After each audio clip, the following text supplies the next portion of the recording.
Welcome to the TBH Business Mastermind podcast. Today, I've got Andrew Miller. Myself and Andrew have known each other and been around each other a long time through a mutual friend.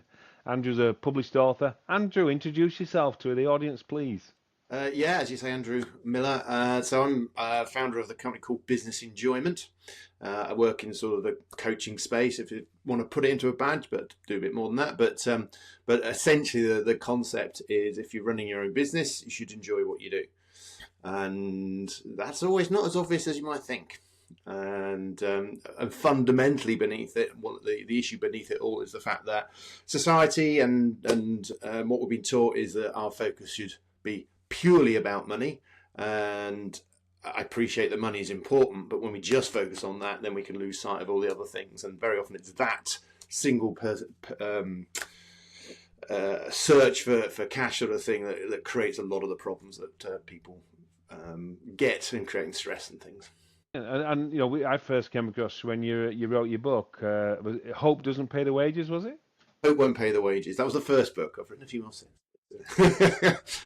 Yeah. What was that book about? Yeah, so that comes from as a consequence of my background. So historically, in corporate days, I was an accountant, hooray, but very specifically worked in the world of insolvency, and which basically meant my job was running businesses. So a company would get into financial difficulty, would go into administration or receivership, and my job was to go in and keep that business going, work with the people that are there, get all the customers and the suppliers back on board, keep it going, and then hopefully sell it for going concern, save all the jobs, etc.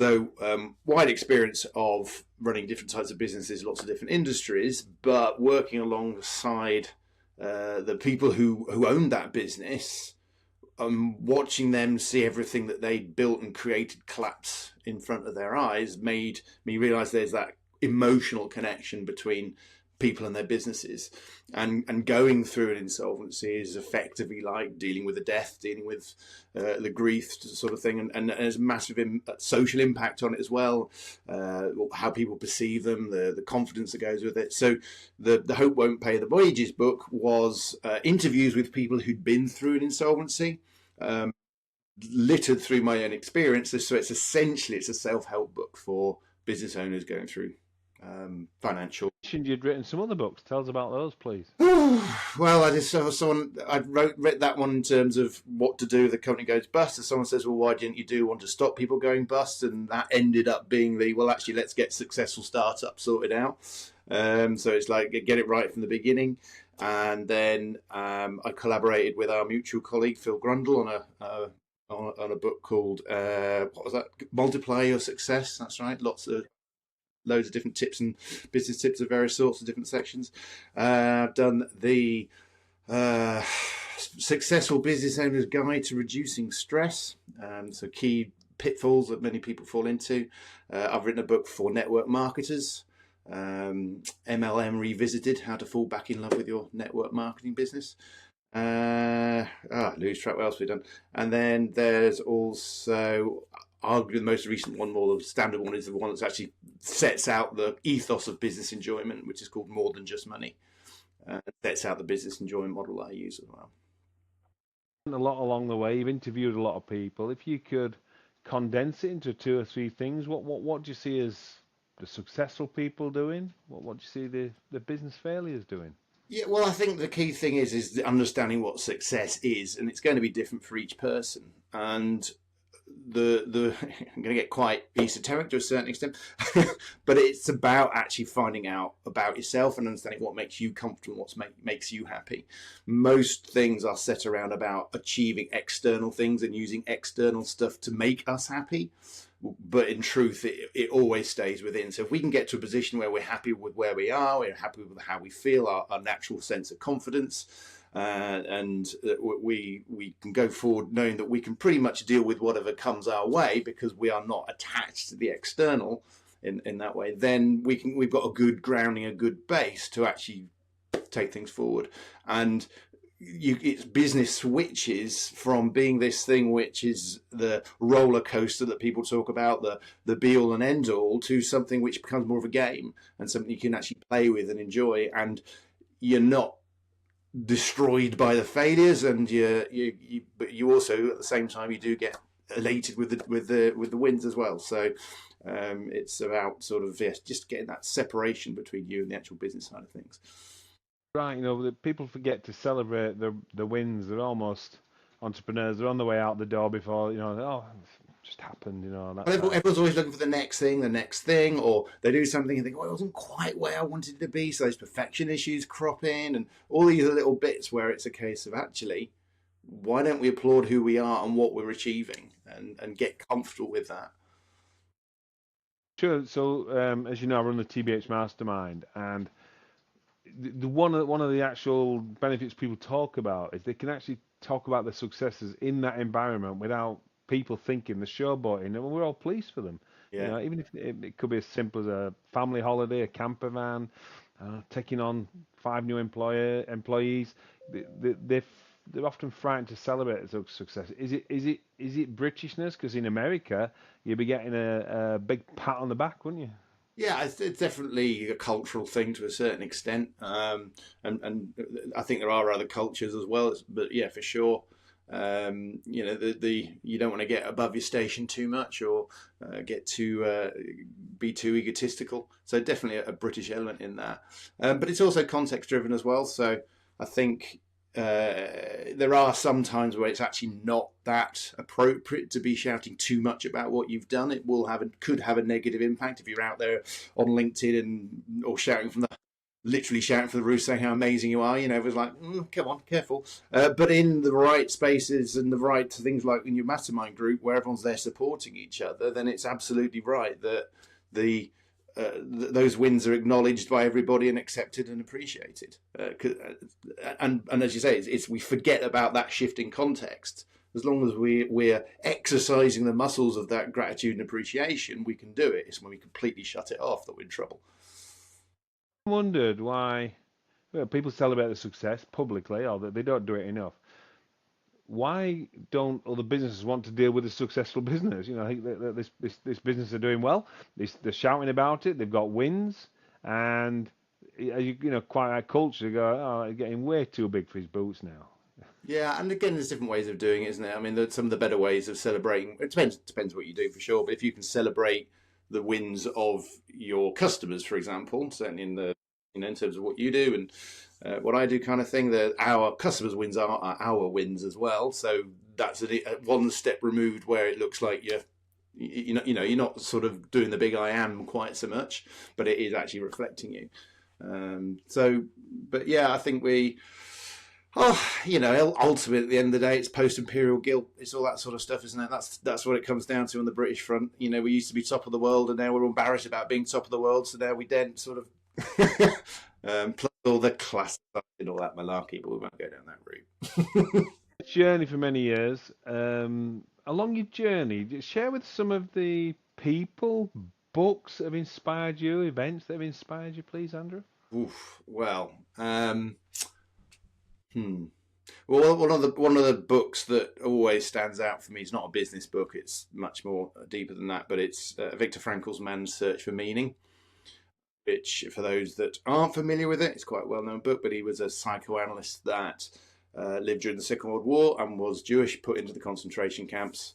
And this book is not as brutal as you might think. It's not talking about horrific things that happened in that sense, but it's more the psychological. But he reflected on his time afterwards, and what was it about those people that no matter what they suffered, they managed to keep going and push through and make it through to the other side, versus those that effectively gave up.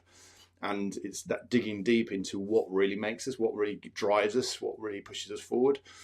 So, when you're running your own business, that's so associated with you. It's very much connected to sort of drive and purpose and that kind of thing. So there's so much information in that book. It's only small, but there's so much information in there which is applicable to real life and gives you a different sense of perspective as well. So that's absolutely, definitely one book that I always recommend. Let's think. Anybody inspired you? Any people you can think of? I've never had one person that I've gone, ooh, it's always been bits and bobs of different people, like a little bit here, a little bit there. I've never been one person, one to sort of idolize someone or anything like that. But you just pick stuff up.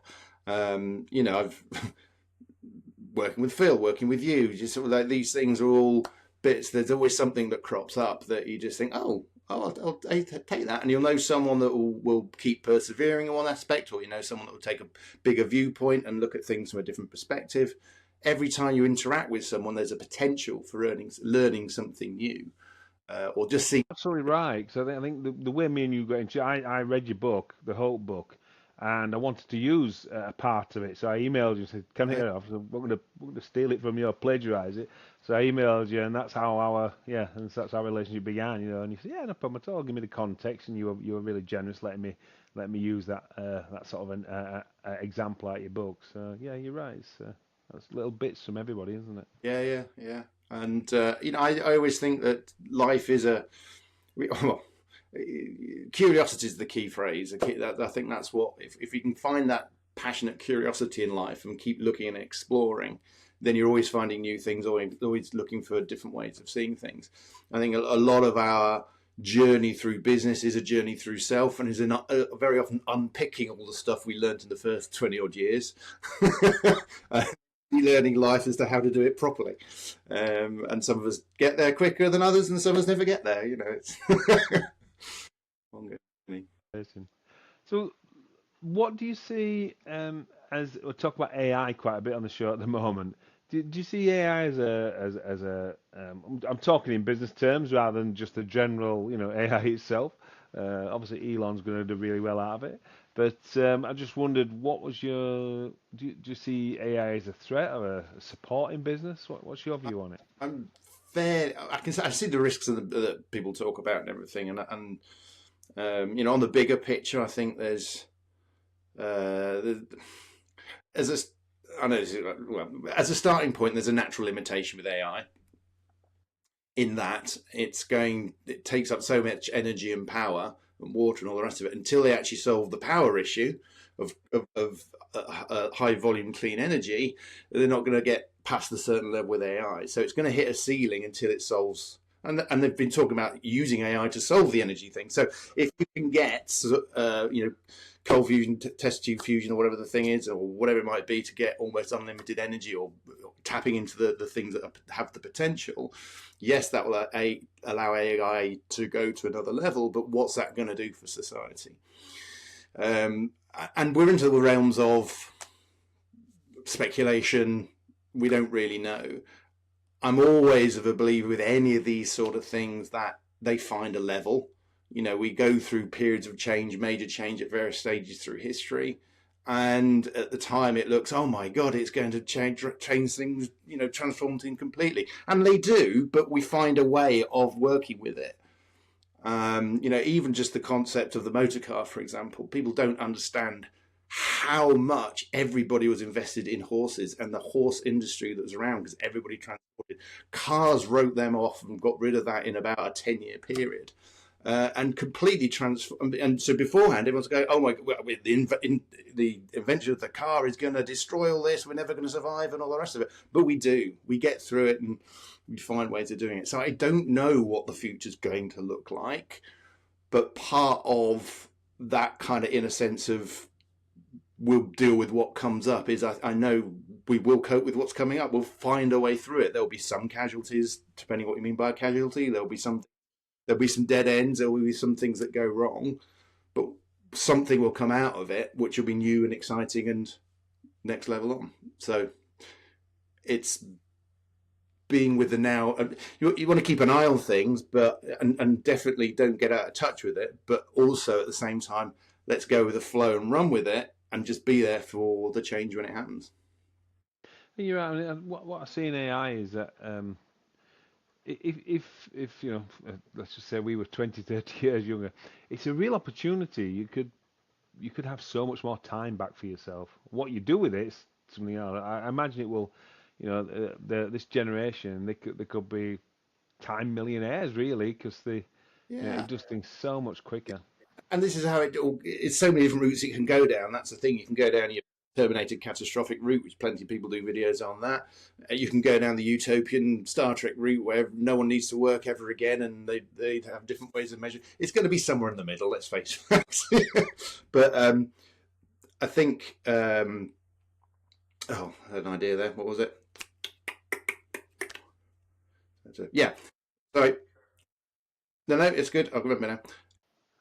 I think what is going to happen in quite quickly, to be fair, is that certainly as AI kicks up, there's going to be from the younger generation, as much as anything, a demand for real, a demand for connection with real people, real experiences.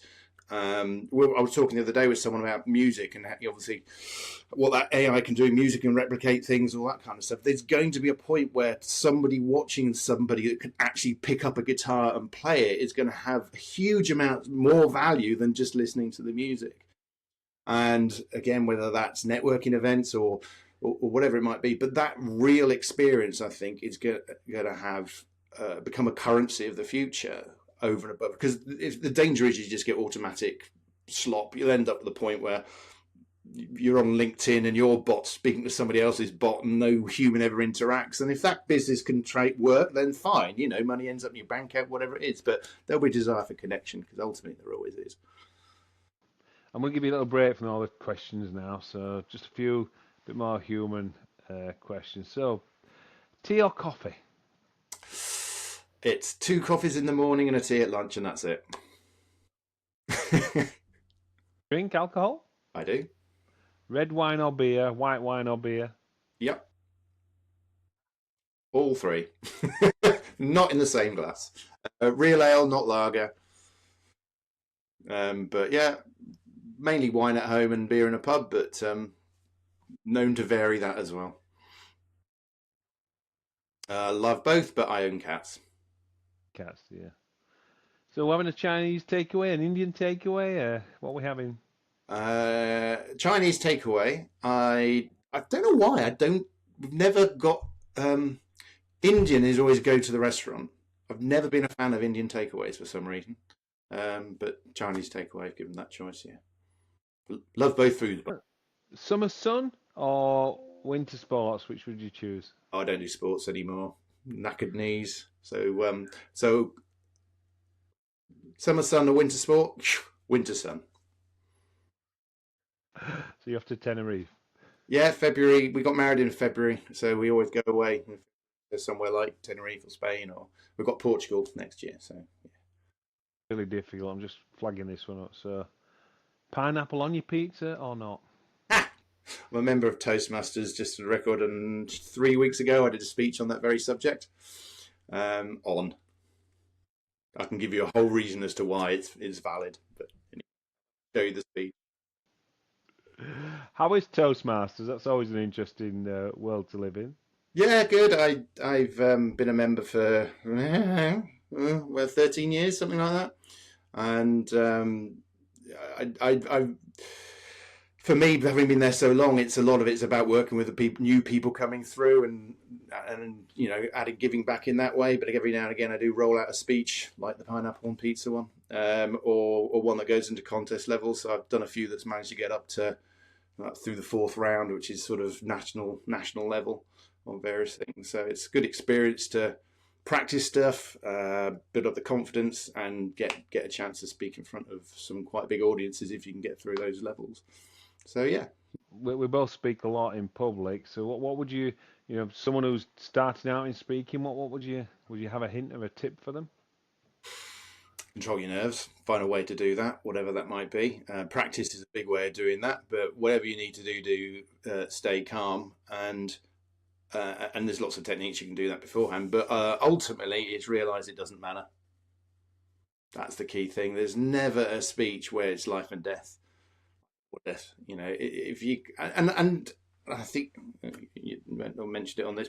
We were talking beforehand, before we started recording, and you were saying that sometimes you've recorded these podcasts with people, and there's like been a dog running in the background or children crying and all that kind of stuff, and said that sometimes makes it better because it's more authentic. And I think it's real, isn't it? Back to real again, and I think that's what works with speaking as well. You're going to mess up. You're going to forget things. Ultimately, if you've got in your head, what's the 1 or 2 key messages I want to get across? If you can get them across, then how you say it, how you do it, and all the rest of it, it kind of doesn't matter too much. You certainly don't beat yourself up over it. You can improve yourself. You always want to improve yourself for sure, and make it more clearer and help people to remember it. But yeah, it's ultimately doesn't matter. You're right. The tip I always give them once they've begun it is please lift your head up from your paper and just look in some people's eyes, even if it's only for 2 seconds. Just look at them, and the whole audience thinks you're looking at them. Yeah. So that sort of like gives them oh, you're really engaging. Literally, they've only looked at three people. It's Well, if you're using notes, then obviously the best thing is not just to not just read them, have them at the side, and go back, read it. What's the next chunk? Come back and deliver the chunk with eye contact. Then go back. People don't mind if you keep revisiting, but yeah, it's a bit off-putting if you just like. And then I went to the park and I saw a man walking a dog, and yeah. that's right. So where does the future lie for yourself, Andrew? What's on the horizon? Uh, so the yeah, quite an interesting pivot point at the moment because I'm trying to work out what that next step looks like. I've got this vision that what I want to create is a sort of even though an online community of sorts. I kind of want to do it as a. I know we talked about real, but you can still get the connection through online. Almost like a VR meta world sort of space, so you can actually interact with, like going into visions of going into Disneyland effectively and having buildings that you can knock on the door and open into, and ultimately have like a bookstore and a video store, so you have all the books you need, all the videos you need. You can have a cafe over there where you can meet with people and interact and that sort of thing. First aid centre for any help.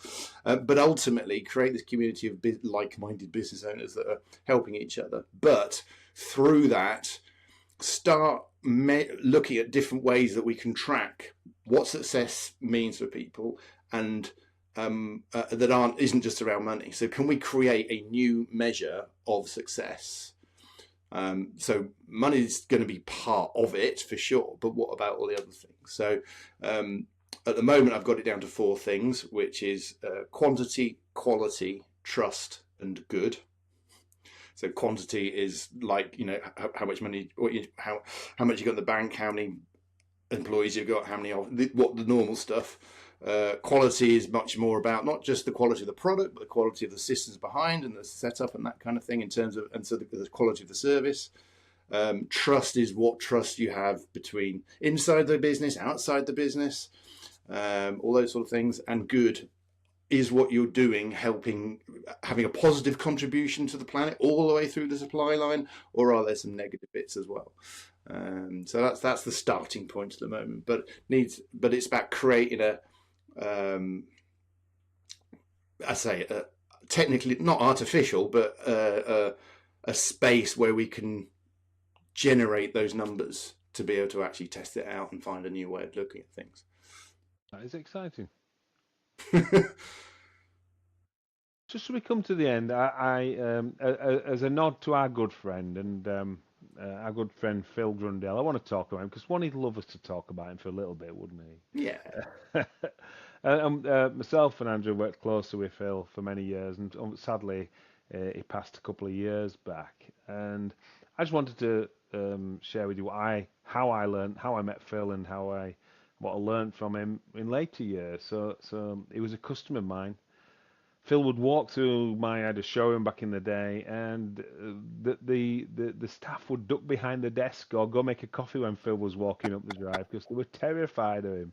And as a younger man, he was he was brustling in his older age, but he was quite spiky when he was younger. Yeah. And Old age. myself and my sister Anne always used to be able to deal with him, and he loved us for it because he got just as good as he gave. And then I came across Phil later in life, and what he taught me, he sort of like really helped me to focus. He says, stop trying to help everybody, stop trying to give everything away, and just be more focused. And he never said selfish or anything like that, but it was a case of being a little bit more self-focused for yourself as well. So, do you have any little gems we can talk about, Phil, about? Well, I met him through networking ultimately, and we used to be in the same circles. And I try to remember the order of events, but he won't. He has no choice in the matter, but he won't mind me sharing this. But he was actually one of the people I interviewed for that first book because he had actually through insolvency and that sort of stuff. So I found out about that, and he was one of the first people I reached out to, because he, as you say, he's very direct. He says what he thinks, but he is also very, caring and much broader than business. I mean, he went thoughts about much more deeper personal sort of things. Yeah, very deep thinker, and so that's we got to know each other very well through the networking through that, and then he invited me to come and join him in his venture, the How Academy that we were creating, working together to collaborate to try and help business owners not work out not just what to do but how to do it in many respects and that sort of thing. So yeah, we did that for a couple of years working together, and we'd catch up just about every week. And yeah, I learned. Well, I wouldn't be here today, I don't think, not in the same way if it hadn't been for Phil, because he helped me uh, look at myself deeper, do stuff to make me realise that where the traps are, where the blockages are. Not that either him helping me directly or just making me aware of things which I would then go and find out somewhere else. And essentially, business enjoyment span out of what we were doing. It's we got to the point where we were sort of realizing we were going different directions, but because we'd had a sensible conversations in advance, we were able to separate in really good, amicable terms, and good luck to each other because we've been sensible beforehand. A lot of people don't, and and so the formations of it had actually been in working with Phil, and then. I've enjoyed talking about Phil today. I've enjoyed our conversation as well. So, Andrew, it's been good to catch up with you again. Yeah, And for good sure. luck with the new book, and good news with that great idea you've got. Please keep us informed. And Andrew Miller, thank you for being here today. Thank you very much, Paul. Great to see you again.